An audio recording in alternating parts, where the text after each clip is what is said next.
आप और हम सब एस्ट्रोलॉजर के दर्शकों को नमस्कार। अब की बार हम प्रारंभ करने जा रहे हैं संवत्सर, क्योंकि हम लोगों की नई साल प्रारंभ हो रही है 13 अप्रैल से। और वैसे पिछले वर्ष बृहस्पति कई राशियों में परिवर्तन कर चुका था, इसलिए पंचांगों के अनुसार तो ये संवत्सर 1 अप्रैल से ही शुरू हो गया। लेकिन अगर हम देखें सामान्य रूप से तो 13 अप्रैल से सूर्य जब मेष में प्रवेश करता है, जो उसकी सूर्य की उच्च राशि होती है, और उसमें जो केतु नक्षत्र जो उसका पहला आता है अश्वनी, वहाँ से नए संवत्सर की शुरुआत होती है। और इस बार का जो संवत्सर है वो राक्षस है, राक्षस के नाम से है। और मैं अपने सभी दर्शकों को नए वर्ष की शुभकामनाएं देता हूं। जो हमारी हिंदू पद्धति में, वैदिक पद्धति में जो नया साल मनाया जाता है वो 13 अप्रैल से प्रारंभ होगा। और इसमें जो नवरात्र मनाने की परंपरा है, और हमारे वैदिक सिद्धांतों में ये नवरात्र और ये सब चीज़ क्यों लिए गए हैं, आज मैं इन पे प्रयास डालने का प्रयास करूँगा। इनके जो भौतिक रहस्य है, राक्षस नाम का जो ब्रह्मांड का जो भौतिक रहस्य है संवत्सर के बारे में, उसमें एक हमारा एक श्लोक बनता है, अथातो धर्म व्याख्यास्म। धर्म की व्याख्या की गई है। यहाँ धर्म का अर्थ पदार्थों से है, क्योंकि पदार्थों का विश्लेषण होता है, पदार्थ विशेष होते हैं जिनकी वजह से कि हमारा ब्रह्मांड भी बना है पदार्थों से, हम भी बने हैं। और इसीलिए कहा जाता है कि यथा ब्रह्मांडे यथा पिंडे तथा ब्रह्मांडे, जिस तत्वों से ये पिंड बना है उसी से ब्रह्मांड बना है। और ब्रह्मांड में जो परिवर्तन होते हैं तो उनके परिवर्तन हमारे शरीर में भी आते हैं। तो इसलिए कहा गया है कि पदार्थ कुल 6 प्रकार के हैं। और इसका सबसे पहले ईसा से भी 500 साल पहले हमारे भारत में ऋषि मुनियों ने इसका अध्ययन किया था, जिसको कि कणाद ऋषि ने फिजिक्स की जो मॉलिक्यूलर एनर्जी है उसके ऊपर उन्होंने अध्ययन किया था, कणाद का वैशेषिक दर्शन। और कणाद ऋषि थे जिनकी तपस्या थी, और उन्होंने अपने ज्ञान से पदार्थों के बारे में, तत्वों के बारे में, ऋतुओं के बारे में, ब्रह्मांड के बारे में, उनके प्रारंभ के बारे में सारी जानकारियाँ इकट्ठी की थी। और ये सब ऋग्वेद के अंदर आपको मिलेगा। और उसमें जो पदार्थ हैं वो 6 प्रकार के हैं। तो पदार्थों में द्रव्य, गुण, कर्म, सामान्य, विशेष और समवाय, इनकी व्याख्या की गई है। अब ये तो बहुत बड़ा विषय हो जाएगा, हम उन पे नहीं जाते हैं। हम केवल ब्रह्मांड की उत्पत्ति हुई थी, ब्रह्मा ने इस दिन प्राण संचार किए थे और विष्णु को जागृत किया था, और उससे इस संसार की रचना हुई। और जहाँ से शुरुआत हुई, तो पहले 9 दिन होते हैं वो हमारे जीवन के एक नवांश के सिद्धांत से काम करते हैं। तो इसमें सबसे पहले हम द्रव्य की विवेचना लेके चलते हैं। द्रव्य 9 है, पदार्थ 6 हैं और द्रव्य 9 है। द्रव्य 9 में पृथ्वी, जल, अग्नि, वायु, आकाश। तो अपने शास्त्रों में ये कहा जाता है कि क्षिति जल पावक गगन समीरा, पंच तत्व यह बना शरीरा। तो ये शरीर भी पंच तत्वों का बना है और ब्रह्मांड भी पंच तत्वों से बना है। लेकिन इनमें जो गति आती है, इसके लिए पदार्थ द्रव्य 9 प्रकार के हैं। और इनका 9 देवियों से संबंध है, इनका नवरात्रों से संबंध है, जीवन की सृष्टि के नवांश से संबंध है। इसीलिए 9 की संख्या से प्रारंभ होता है। अब पदार्थ में जो द्रव्य हैं जो 9 हैं, पृथ्वी, जल, अग्नि, वायु, आकाश, काल, दिशा। काल महत्वपूर्ण है, समय महत्वपूर्ण है, समय कभी वापस नहीं होता। समय एक बार जो निकल जाता है वो चला जाता है जीवन में, उसकी स्थिति दोबारा नहीं आती। दिशाओं का महत्व, जीवात्मा जो पिंड के अंदर संचरण करती है, जो पिंड को गति देती है, जो पिंड को ऊर्जा देती है, वो जीवात्मा। और जीवात्मा परमात्मा का अंश है। परमात्मा और इन सब के ऊपर जो नियंत्रण करता है, जो प्रारब्ध की रचना करता है, वो होता है आपका मन। अब आप दोबारा इसको समझिए कि द्रव्य 9 है: पृथ्वी, जल, अग्नि, वायु, आकाश, काल, दिशा, जीवात्मा, परमात्मा और मन। इसीलिए आध्यात्मिक प्रवेश की बात हमारे वैदिक ग्रंथ करते हैं, हमारे ऋषि मुनि करते रहे, क्योंकि मन भी इन द्रव्यों का एक अंश है, तत्व है। द्रव्य मन एक तत्व है। मन कोई विचार और उन सब के श्रृंखलाओं में होते हुए भी मन जो आपका है वो आपके शरीर के हर अंश में होता है, शरीर के हर तत्व में होता है, चाहे वो अग्नि हो, वायु हो, जल हो, जो भी हो।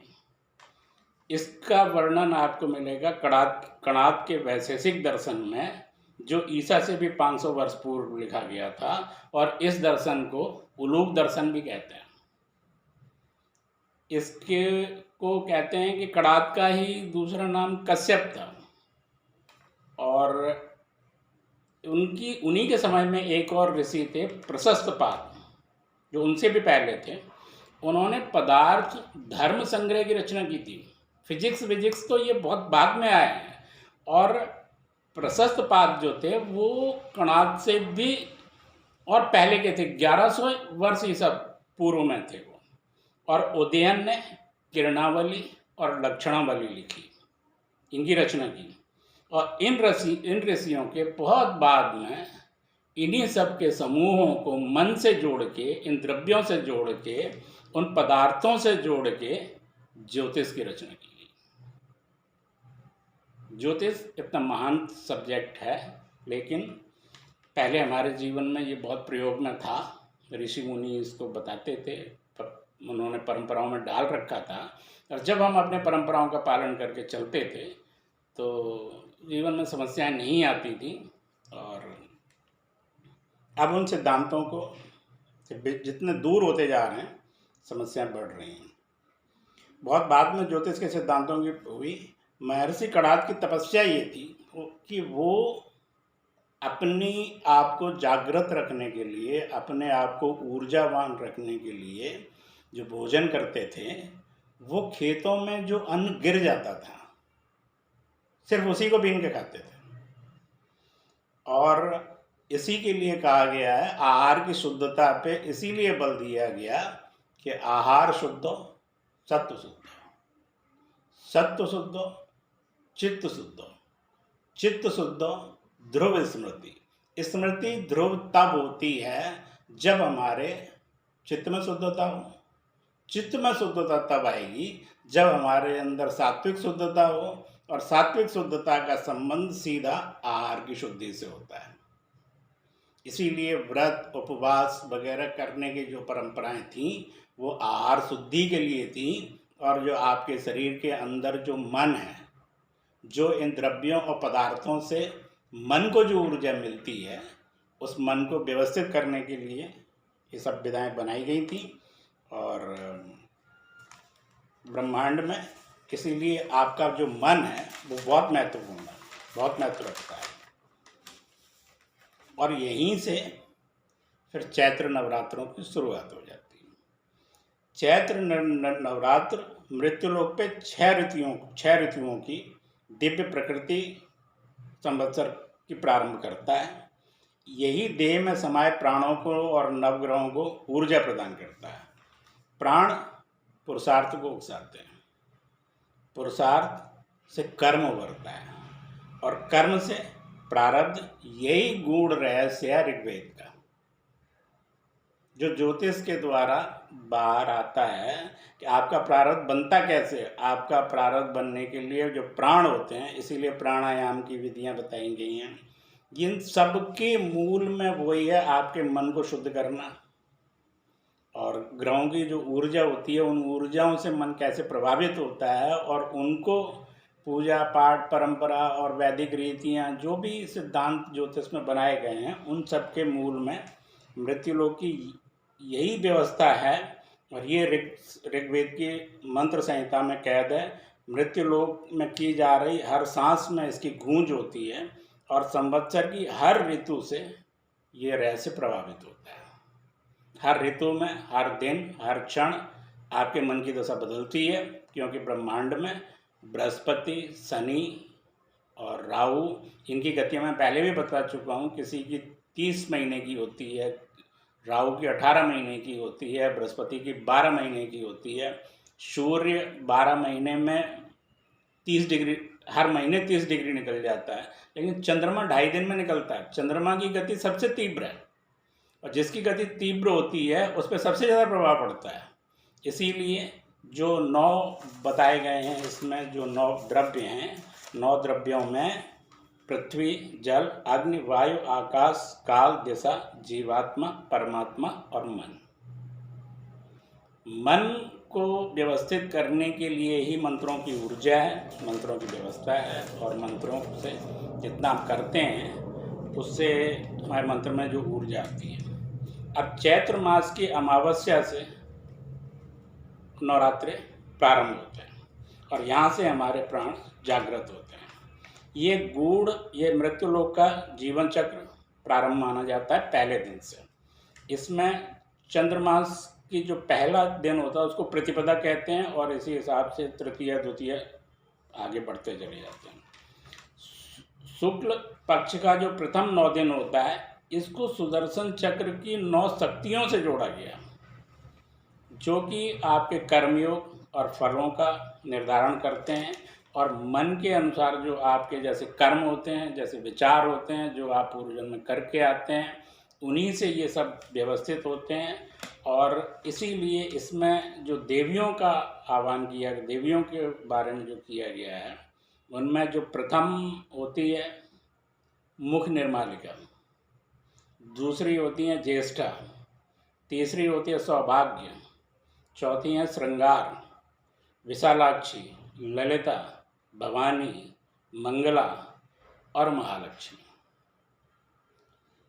इन सब की उपासना की जाती है। इन सब की उपासना से मन में ऊर्जा भरती है। मन में ऊर्जा भरने से अपने शरीर के तत्व, द्रव्य, ये सब व्यवस्थित होते हैं।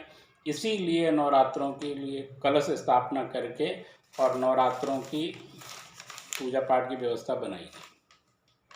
अब ये तो हो गया ब्रह्मांड के बारे में, कि ब्रह्मांड की रचना हुई, सूर्य मेष में आया, उस दिन से शुरुआत हुई, और पदार्थ और द्रव्यों का संबंध। लेकिन एक व्यक्ति का जीवन जो उसका अपना होता है, जिसको हम एक कणाद का मॉलिक्यूलर एनर्जी की अगर हम बात करें, सिर्फ आपकी बात करें, सिर्फ अपनी बात करें, एक व्यक्ति की अगर हम बात करते हैं, उसका प्रारंभ होता है जब वो जन्म लेता है। और जिस समय वो पहली सांस लेता है, उस समय पृथ्वी जितने डिग्री घूम चुकी होती है, जो दिशा होती है, उसी को उसका लग्न बोला जाता है। वो उसकी लग्न होती है 3, साढ़े 3, 4 बजे, रात को 12 बजे, क्योंकि 24 घंटे के अंदर 12 लग्नें बदलती हैं। जो लग्न जहाँ पे होती है, जब वो पहली सांस बच्चा लेता है, उसी टाइम उसका प्रारंभ हो जाता है। और चंद्रमा जिस राशि में होता है, वो उसका मन होता है।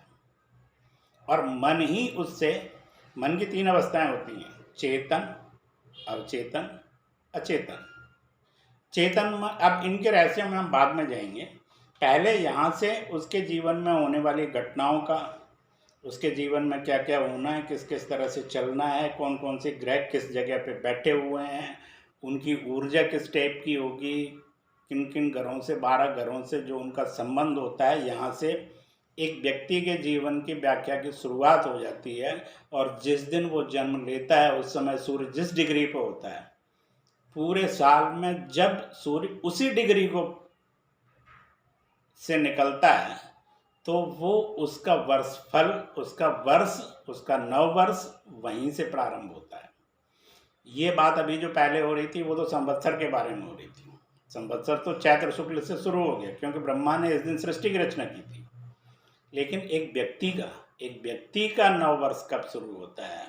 जिस दिन जिस डेट में वो पैदा होता है उस दिन सूर्य जिस डिग्री पे था, हर साल सूर्य उसी डिग्री पे आता है और उस डिग्री से ही उसकी नए साल की गणनाएं शुरू होती हैं। जन्म काल में वो कहाँ पे था, उसके ग्रह की व्यवस्था क्या थी, वर्तमान में क्या थी, और इन्हीं सब पे भारत के ऋषि मुनियों ने अध्ययन करके ज्योतिष शास्त्र की रचना की और इनके सब मूल रहस्य वेदों में वर्णित है।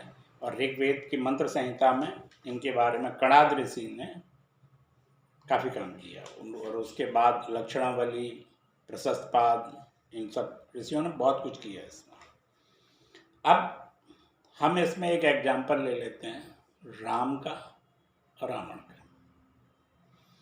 राम और रावण का जब युद्ध हुआ था तो उससे पहले राम ने भी शक्ति की आराधना के लिए दुर्गा जी की उपासना की थी और 9 दिनों तक दुर्गा जी पे 12 कमल चढ़ाए थे। अब इनका भी आध्यात्मिक रहस्य, 9 दिन तक 12 कमल चढ़ाने का मतलब हो गया कि उन्होंने दुर्गा जी को 108 पुष्प अर्पित किए और उस की जो तपस्या की उससे उन्होंने जो ऊर्जा मिली, दुर्गा जी से जो शक्ति मिली, उसका परिणाम ये हुआ कि रावण का उन्होंने पूरा वंश ही समाप्त कर दिया। ज्योतिष के आईने में नवरात्र प्रारब्ध के नवांश का प्रतीक है। जो पहले 9 दिन होते हैं वो इस ब्रह्मांड के नवांश हैं और जब आदमी का वर्षफल शुरू होता है तब भी वहाँ से गणना करके वो जो कुंडली बनती है उस कुंडली में फलांश तो नवांश ही होता है। नवांश कौन सा ग्रह किस नवांश में जा रहा है, यही सब अध्ययन करने की चीज़ें होती हैं और इनके वर्णन अपने वेदों में हैं। और उसमें जो 12 पुष्प अर्पित किए हैं वो भाग्य के 12 भाव हैं। जो एक दिन में 12 भावों से चक्र चलता है, पूरा दिन में हर घंटे लग्न बदलती है। सूर्य जिस राशि में उदय होता है वो लग्न होती है, उसके बाद हर 2-2.5 घंटे में जितना बड़ा ग्रह होता है उसकी जैसे लग्न आती है वो टाइम के अनुसार परिवर्तित होती जाती है। और पूरे साल में सूर्य भी 12 राशियों में से गुजर के जाता है और इसीलिए ये नवरात्रों की परंपरा बनाई गई थी कि ये ऊर्जा के सबसे प्रथम ब्रह्मांड में जब सूर्य उच्च में होता है, सूर्य जो रोशनी देता है उस टाइम उनके जो नवांश होते हैं उन नवांश अंशों में ये 9 दिन आते हैं। इसलिए इनको ऊर्जा संचित करने के लिए परंपराएं बनाई गई, व्रत बनाए गए, पूजा पाठ बनाए गए। अगली बार अगले अंक में हम आपसे बात करेंगे विश्व में किन किन यूनिवर्सिटी में किस किस साइंटिस्ट ने इनके ऊपर थीसिस लिखी, पीएचडी की। उन्होंने भारत के वैदिक ज्योतिष के ऊपर किन किन अंशों पे रिसर्च किया है, मन के संबंधों को, मंत्रों के संबंधों को और अपने वैदिक परंपराओं पे किस किस यूनिवर्सिटी में पीएचडी की गई है उनके बारे में। और मैं आशा करता हूँ कि नवरात्र आने तक मैं आपके सामने ज्योतिष की वो रहस्य रखूँगा कि जो आप अगर इस साल व्रत रखेंगे, इन विचारों के साथ चलेंगे तो आपको नए अनुभव होंगे और वो आप महसूस करेंगे। तो आप मेरे वीडियो को देखें और इनसे जो भी आपको ठीक लगता है या गलत लगता है या कुछ सलाह आपके मन में प्रश्न उठते हैं तो आप और हम सब एस्ट्रोलॉजी पे भेजें। मेरे उस पर मेल आईडी भी है, फ़ोन नंबर भी है। मेरी आप वेबसाइट खोलेंगे तो उस पर आपको मेल बॉक्स मिलेगा।